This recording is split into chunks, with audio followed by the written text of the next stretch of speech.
पहली बार शुरू किया था, इन सभी की दिक्कत आई थी या नहीं आई थी? रात की नींद कहते हैं ना, वो चैन की नींद जो होती है ऑन रोड आ चुकी है। सर ने मेरे को एकदम से बोला कि आज रात को तुम्हें पुणे निकलना है बनेसगढ़। जैसे शादी की जोड़ियाँ ऊपर से बन के आती है, लेकिन बिजनेस की जोड़ियाँ जो होती है वो विजन से, मेहनत से और त्याग से बनती है।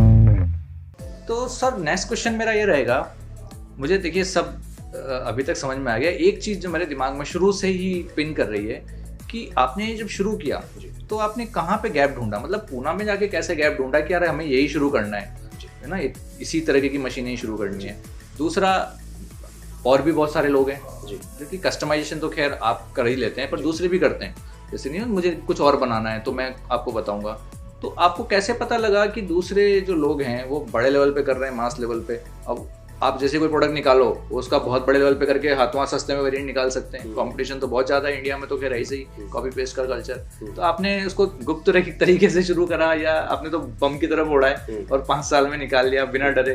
तो इसको कैसे मैनेज करा आपने, गैप कैसे ढूंढा और इसको कैसे करा? दो क्वेश्चन। हाँ, मुझे उसी पर आ रहा हूँ। मुझे देखिए, गैप एनालिसिस जो मैंने किया था, मेरे अपनी 10 साल की करियर में मैं कर चुका था। ओके। कि हम ये देखते थे नॉर्मली, हमारा पूरे पैन इंडिया से और वर्ल्ड में भी काफ़ी जगह से हम लोग मशीन प्रोक्योर करते थे, तो हर जगह ये समस्या रहती थी कि एक सप्लायर है तो उसका इलेक्ट्रिकल पार्ट कोई और दूसरा कर रहा है, इंस्टॉलेशन करने तीसरा आ रहा है।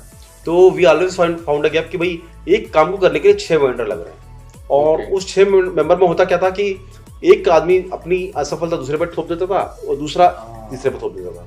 तो ऑलवेज, क्योंकि हम तो टेक्निकली साउंड थे, तो हम तो उस चीज़ को ओवरकम कर लेते थे, हम लोग उसको सारा मैनेज कर लेते थे। लेकिन एज एन अगर एक नए आदमी की तरह से देखा जाए, एक लेमन की तरह से देखा जाए, तो हर आदमी ये सब टैकल नहीं कर सकता है। नहीं। तो हमने एक गैप देखा कि इंडिया के अंदर काम करते समय हम ये देख रहे हैं कि एक आदमी सप्लायर है, दूसरा आदमी उसको इंस्टॉलेशन करने वाला, तीसरा आदमी इलेक्ट्रिकल कनेक्शन करने वाला, चौथा आदमी उसको रॉ मटेरियल सप्लायर है। तो हम लोगों ने वो ग्रुप बनाया जहां से हम लोग सारी चीजें सिंगल विंडो सिस्टम हमने क्रिएट किया। हमारे ग्रुप से आप काम करेंगे तो हम ये सारी चीजें आपको करके देंगे।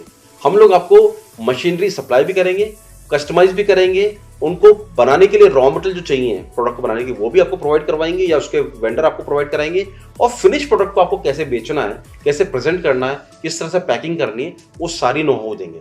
तो हमारा जो सिस्टम बेसिकली है वो A to Z है पूरे किसी भी प्रोजेक्ट के लिए। हमारा जितने भी तरह की मशीन हम लोग बना रहे हैं 150 तरह की, उन सब में हम A to Z तक कंसेप्ट पर वर्किंग करते हैं। तो ये गैप को फुलफिल करने के लिए हमने सबसे पहले पुणे को इसलिए चुना क्योंकि मैं जब एजुकेशन सिस्टम में था तो मेरा बीटेक महाराष्ट्र से हुआ था, and I have been knowing कि भाई अगर किसी भी आदमी को मशीन की आवश्यकता होती थी उस समय पर, तो मुंबई और पुणे एज एन आर्थिक राजधानी कहलाती थी इंडिया की, जहां से कि सबसे बड़ी टेक्नोलॉजी का एंट्रेंस होता था वो मुंबई पुणे।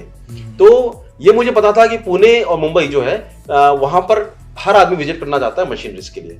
तो इसीलिए हमने सबसे पहले पुणे शहर में हमने फैक्ट्री खोली, और फॉर्चुनेटली हम सोशल मीडिया से, हमारे वीडियो से और हमारे जो ऑनलाइन प्लेटफॉर्म से, उससे इंडिया के कोने कोने तक हमारी मशीन्स की जो मैन्युफैक्चरिंग है उसके मॉडल को पहुंचा पाए। लोगों ने देखा, मतलब आप समझिए कश्मीर से लेकर कन्याकुमारी तक लोगों ने हमारे मॉडल को देखा, और नागालैंड जो ऐसी रिमोट जगह है, यानी अपन 7 सिस्टर्स की बात करें या आप गोवा या अंडमान की बात करें, वहां तक के लोगों ने भी हमारे मॉडल्स को देखा, हम क्या नया कर रहे हैं, वो लोग देख करके हमारे तक पहुंचे और हम लोगों ने उनको प्रेजेंट किया और लोगों ने एक्सेप्ट किया। तो this is how we have grown in last 5 years इन मल्टीपल सिटी।